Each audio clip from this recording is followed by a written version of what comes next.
মা মনসার ব্রত কথা। জয় মা মনসার জয়। চলো শুরু করা যাক। মা মনসার ব্রত কথা। এক দেশে এক গরিব ব্রাহ্মণ বাস করত। তার 7টি মেয়ে হয়েছিল, কিন্তু একটিও ছেলে ছিল না। সে ঠিক সময় মতো 6টি মেয়ের বিয়ে দিয়ে দিল, কিন্তু তার ছোট মেয়ে সরলার বর আর কিছুতেই জুটল না। ব্রাহ্মণ চারিদিকে সরলার জন্যে বর খুঁজতে লাগলো। শেষে তাদের গ্রাম থেকে কিছু দূরের গ্রামে এক ব্রাহ্মণের খবর পেয়ে সরলার বাবা সেই ব্রাহ্মণের বাড়ি গেল। সেই ব্রাহ্মণের 11টি ছেলে ছিল। সে 10টি ছেলের বিয়ে খুব বড় লোকের বাড়িতে দিয়ে 10টি বউ এনেছিল, কিন্তু বড় লোকের মেয়েরা শ্বশুরকে মোটেই যত্ন করত না। সেই জন্যে সে তার ছোট ছেলের বিয়ে দিয়ে একটি গরিবের মেয়ে আনার জন্য খোঁজাখুঁজি করছিল। সে সরলার বাবার কাছে সরলার কথা শুনে সরলার সঙ্গেই তার ছোট ছেলের বিয়ে দিল। সরলা শ্বশুর বাড়িতে এলো, কিন্তু শাশুড়ি আর জায়েরা তাকে দেখে ঘেন্না করতে লাগলো।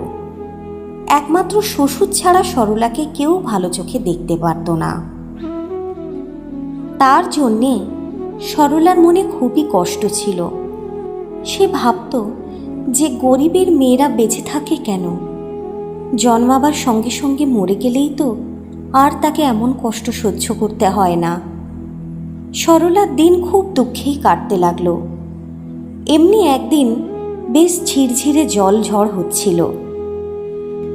সরলার জায়েরা অন্য এক জায়গায় দল বেঁধে বসে সেই বৃষ্টি বাদলের দিন কি খেলে ভালো লাগবে তা নিয়ে আলোচনা করছিল।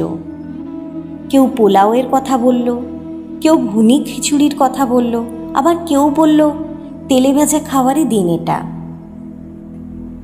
এমন সময় সরলা সেদিকে আসতে অন্য বউরা তাকে জিজ্ঞেস করল, আচ্ছা ছোট বউ, আজকের দিনে কি খেতে ভালো লাগে বলো তো?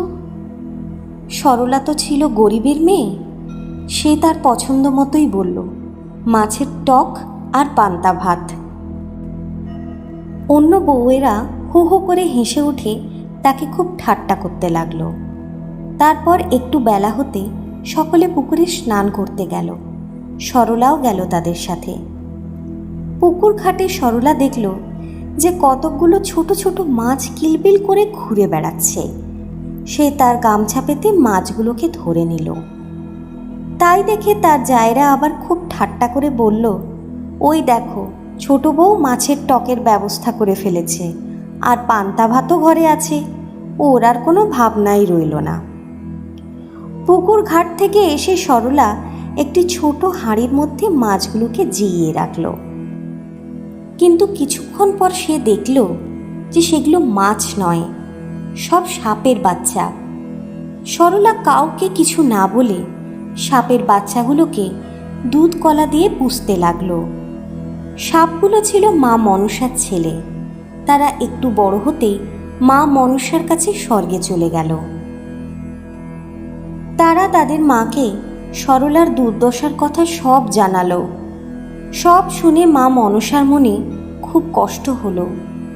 তিনি এক বুড়ি ব্রাহ্মণীর বেশ ধরে সরলাদের বাড়িতে এসে নিজেকে তার মাসি বলে পরিচয় দিয়ে সরলাকে দিন কয়েকের জন্য নিয়ে যেতে চাইলেন। শ্বশুরবাড়ির লোকেরা কোনো আপত্তি না করে সরলাকে সেই বুড়ি ব্রাহ্মণীর সঙ্গে পাঠিয়ে দিল। বুড়ি ব্রাহ্মণী তখন সরলাকে নিয়ে এক নির্জন বনের মধ্যে দিয়ে উপস্থিত হলেন। তিনি সরলাকে বললেন, মা, তুমি চোখ বুজে থাকো, আমি না বললে চোখ খুলো না। সরলা তার কথা মতো চোখ বুজেই রইল। এমনি সময় স্বর্গ থেকে এলো পুষ্পক রথ। মা মনসা সরলাকে সঙ্গে নিয়ে সেই রথে উঠলেন। অল্পক্ষণের মধ্যেই সেই রথ স্বর্গে মনসার প্রাসাদে গিয়ে পৌঁছল। সরলা সেখানে গিয়ে দেখল চারিদিকে সাপ কিলবিল করছে, ছুটাছুটি করছে, কিন্তু কেউ তাকে কামড়াচ্ছে না। মনসা দেবী তখন সরলাকে বললেন, মা সরলা, আমি তোমার মাসি নই, আমি মনসা দেবী। তোমার দুঃখ দেখে তোমাকে এখানেই এনেছি। তুমি এখানে থাকো, আজ থেকে আমার পুজোর জোগাড় করো, আর তোমার ওই ছোট ছোট ভাইয়ের, আমার ছেলেদের এক বাটি করে দুধ গরম করে খেতে দিও। আরেকটা কথা জেনে রেখো, ওই দক্ষিণ দিকটায় কখনো যেও না। সরলা মা মনসার সব কথা মেনে নিল। স্বর্গে সরলার দিন বেশ আনন্দেই কাটছিল।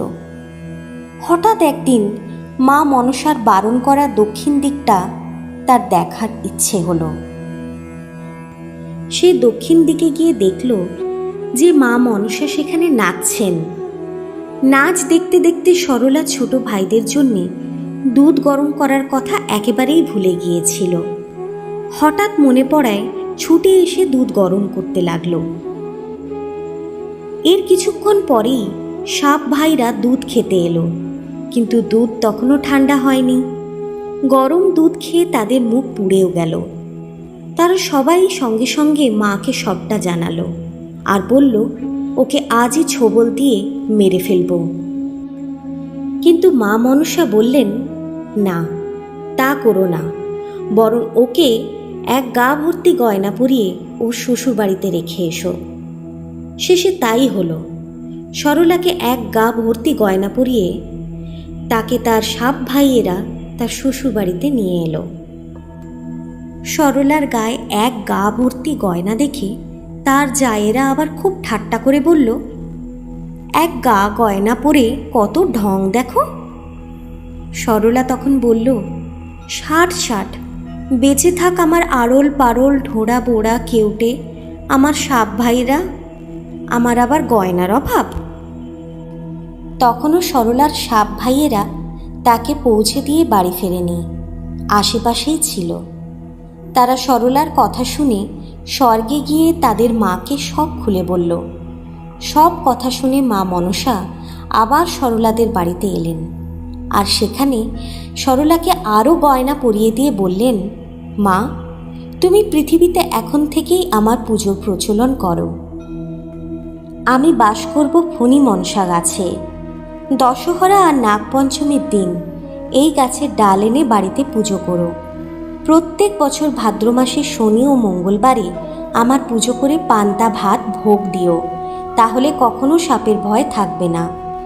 এই কথা বলে মা মনসা অদৃশ্য হলেন।